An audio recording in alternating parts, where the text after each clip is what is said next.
Welcome to the Leader's Edge podcast. I'm Sandy Laycox, editor-in-chief of Leader's Edge.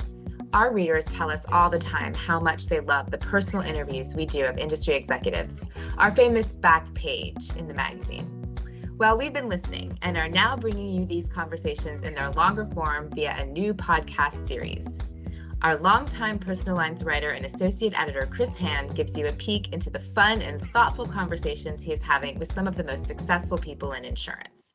I am so pleased to present our inaugural episode, Chris Hand with Newfront's Chief People Officer, Amy Steadman.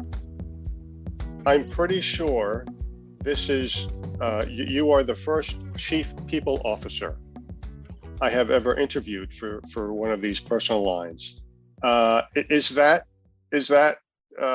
wondering what that is. Is that a newfangled way of saying human resources director, or you tell me?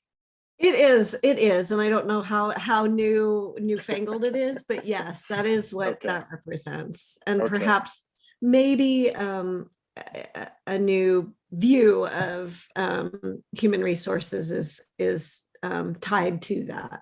Right. So tell me a little bit about that. How might a chief people officer differ from what was traditionally the human resources person? Well, we think of, and by we, I mean my team, the people operations team, we think of ourselves as being responsible for everything that pertains, I'm going to say, to making Newfront a great place to work. And so, in the past, I think human resources was often compartmentalized as, personnel matters, and going way back, personnel matters, maybe compliance, and back office stuff. Right. And now it's really about engagement and the employee experience, and obviously attracting and retaining talent, and building a great culture so that people want to work at our organization. So it's all those other things too, but so much more. And we see ourselves as providing support and resources to the business leaders so that they can in turn become experts at all those things, at employee engagement and attracting and retaining talent. And so it becomes a nice organization that's based on employee engagement. What makes Newfront a good company to work for? Well, I think it we just learned last week that Newfront has been ranked on the Glassdoor Best Places to Work, excuse me, which is a really exciting and it was unexpected. And that, I don't know if you're familiar with Glassdoor, but I'm not. So tell me what that is, and congratulations, by the way. And pardon me for coughing, but Glassdoor it's a site where employees, either former or current, or even candidates, can go and rate an organization based on their experience. Okay. And they can do so anonymously. So we have no idea who is going in and talking about what it's like to work at Newfront, but enough people chose to do that and say, and share that their experience was a positive one, so that we were ranked among the top Glassdoor employers. That's fantastic. We were really happy about that, and especially so early on in our merger.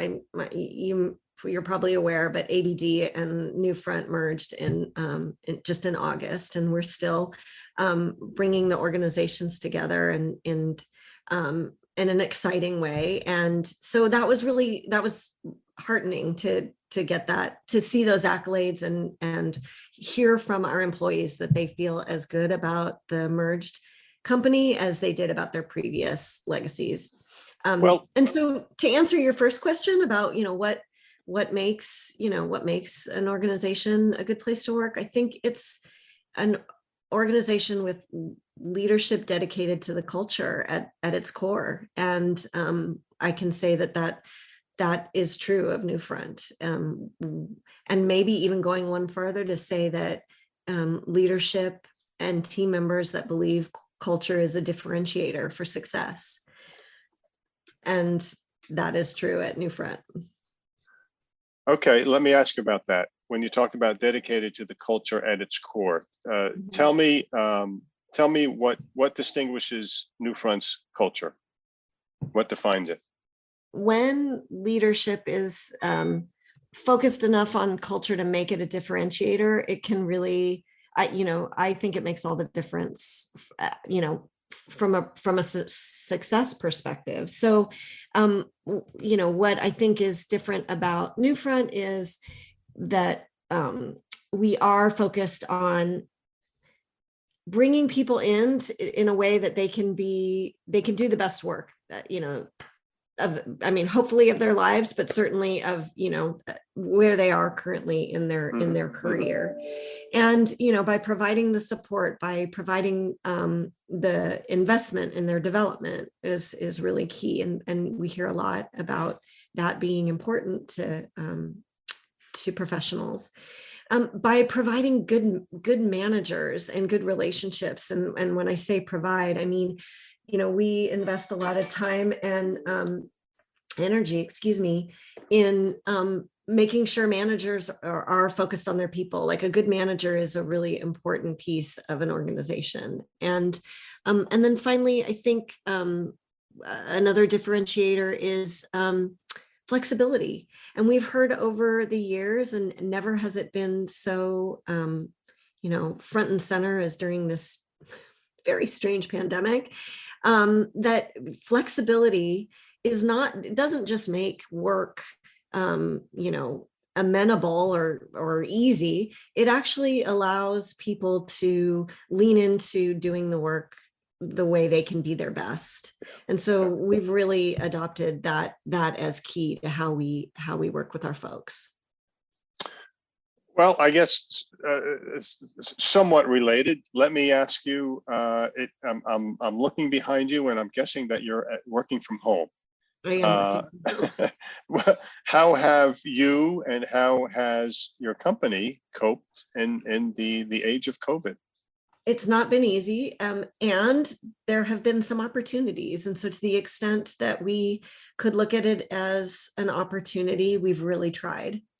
2020, I'll say for our company, was definitely eye-opening, and we did everything we could intentionally to bring our folks together. And bring our folks together is a relative term when everyone's working from their living room or kitchen or whatever, and layer onto that the social unrest that happened in 2020.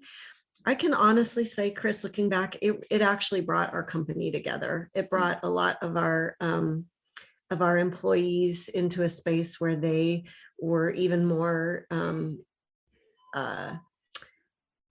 committed to the company and us to them. So it solidified a lot of what our values were, so grace under pressure, I guess. Yeah. And it has set us up for, okay, we recognize things are forever changed. And so what do we need to do about that? And in this remote world, some people are just fine with it. Some people really don't like it. And some people are looking for, an end, or at least what's the new normal going to be. So we are really trying to be conscious about what that is, while adhering to this concept of flexibility so that people can continue to work in their best way.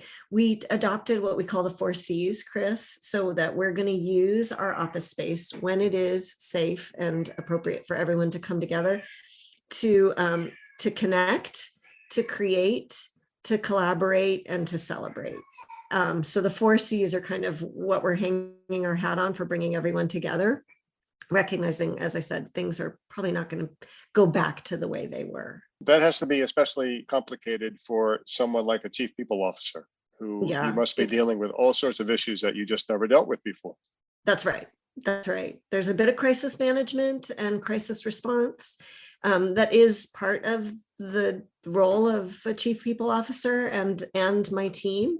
And the pandemic was a new one for all of us. And so meeting that, head on was fun and interesting.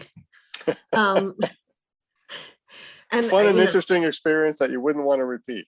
That's exactly right. Thank you. And it's funny, our CEO asked the other day, he asked the question of our executive team, what are we most looking forward to and what are we least looking forward to with the coming year? And what I said I was least looking forward to is the next crisis, because I'm fine with crisis management, but I'm just trying to imagine what it could possibly be, right? How could it be more fun or interesting? Given what's happened, what is it? I think it might be alien invasion. I'm not sure what else it could be. I really don't know. I hadn't considered that one, but okay. Yeah. Let's hope not, right. I guess. And yet, in the middle of all the mayhem, you transacted a rather significant coming together of two companies. How did that? And again, that seems to me that sort of a merger seems to me that it would be especially complicated for someone in your position. How did you pull that off in the middle of a global plague? Well, maybe not as gracefully as I would have liked to, but here we are today. In the midst of, or perhaps past the preliminary integration, and really, in the throes of bringing two companies, two cultures together. Mm-hmm. And it is truly exciting, and what we aspire to do and what we're doing today and what we aspire to do it's a great story, I guess, is what I'll say. And so doing that amidst or during the pandemic, I don't know, I guess it just added another layer to what was already kind of wild. Anyway, yeah. But it has been exciting. It is a great challenge for someone in my role and for our team to be bringing two cultures together, because that's not something that happens every day. And when there are two organizations with their own really great cultures, you want to bring them together in a way that preserves what was amazing about each of the two cultures, and also establish one for the new organization that will drive that success I mentioned earlier forward. So it's a great challenge for someone in my role, and I'm really excited to be in the midst of it. What was the trickiest part? That sounds like a real balancing act, going through that sort of a process. When you talk about not just merging companies, but merging cultures, what was the trickiest part for you from your position? Well, I guess, to be honest, the first thing you want to do is try to get to know your new partners, right? And build the trust and understand what drives and motivates them, so that we can bring everyone along. And doing that in a pandemic, doing that over Zoom, was maybe not the way I'd choose to do it. So that added an element of trickiness to just the fundamental of getting to know each other, and then bringing together the two organizations in that same vein. Trying to get 700 people to get to know each other over Zoom is not how we choose to do it. Mm-hmm. So looking for ways to get people together and getting to know one another and understanding their skill sets and their workflows, like that over Zoom was probably the trickiest part. I'm going to switch gears a little bit. I'm going to back up. Okay. I had asked you to send me a little bit of a biography, and I'm very grateful that you did so. And in part of that biography, you wrote that in terms of growing up in Southern California, and this is a quote, "Beach going was my childhood." Mm-hmm. Now, that sounds like you skipped a lot of school. What does that mean, beach going was my childhood? Growing up, my parents were beachgoers. My brother was a surfer. That was just what we did. It was Saturday morning, so we packed everything up in the Gran Torino and drove it down to the beach, and that's where we spent our days. And really, from the time I can remember, that was just our activity. And then once we were there, that's, anything that we could do on the beach, we did do on the beach, whether it was, in the water or on the volleyball court, or, it was just how we spent our time. And then, when I was in middle school and high school, we were junior lifeguards. So it was just kind of where my radar took me. And it's funny because then when I think about people who didn't live on the beach, this is my naive childhood view, like, what could people possibly do with their time if they're not going to the beach? I didn't understand as a kid what alternative activities there were. So that's what I mean by beach going was my childhood. Well, I think Gran Torino were the two key words in that answer. Once you said Gran Torino, it all sort of fell into place and all made sense. So yeah. Yeah. Okay. Tell me, when you weren't going to the beach, mm-hmm. what were you doing? What was your favorite class in high school, let's say? Oh, I'm a reader, so I do really like to read, and I tend to read historical novels. So I do remember, English and literature and history as being kind of where my attention would go. Those were probably my favorites. And it's funny, my daughter now tells me that she has those same favorites, and those teachers, those professors tended to be the most inspirational to me as well. So I remember them most distinctly. You also wrote something that I want to ask you about. You said you cried when Ruth Bader Ginsburg died because, and this is a quote, because I'm passionate about elevating women's place in the world. Because I'm passionate about elevating women's place in the world. So how does that passion manifest itself for you at Newfront? Well, I've really been committed to our diversity, equity, and inclusion efforts. And specifically with respect to women, I am the executive sponsor of our women's ERG, which is called New Her. It's a play on Newfront, New Her.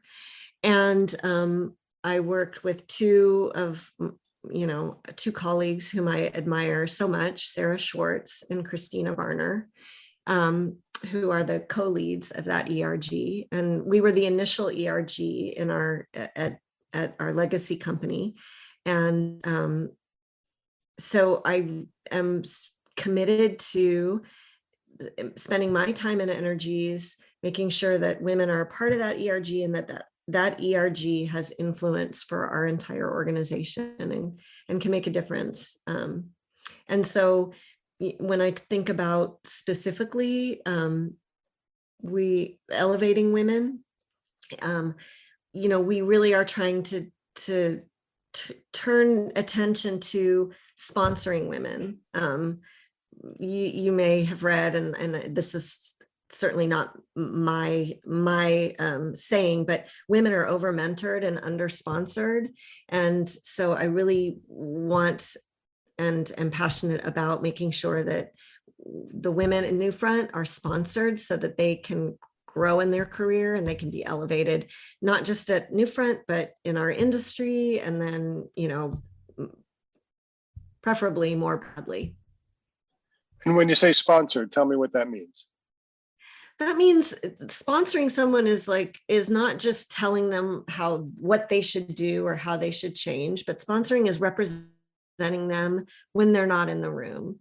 And so if you're in a position of leadership or power, and there's an opportunity to grow someone, expand someone, shine the light on their skills or talents, and you do that even when they're not in the room, so that it happens happens all the time among men peers. They bring their friends, colleagues along. And I hope to see that practice become completely natural for women as well. And for men on behalf of women, sponsoring women. Mm-hmm, mm-hmm. Okay. Is there a business leader? And I guess I'm thinking, is there a woman business leader in any industry, insurance or otherwise, who you most admire? Well, there's a lot.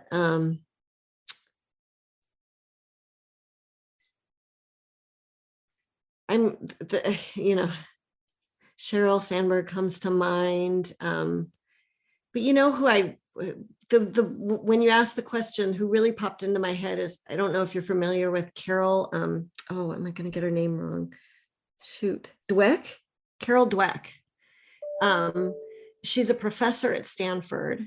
Okay. And she wrote a book called Mindset.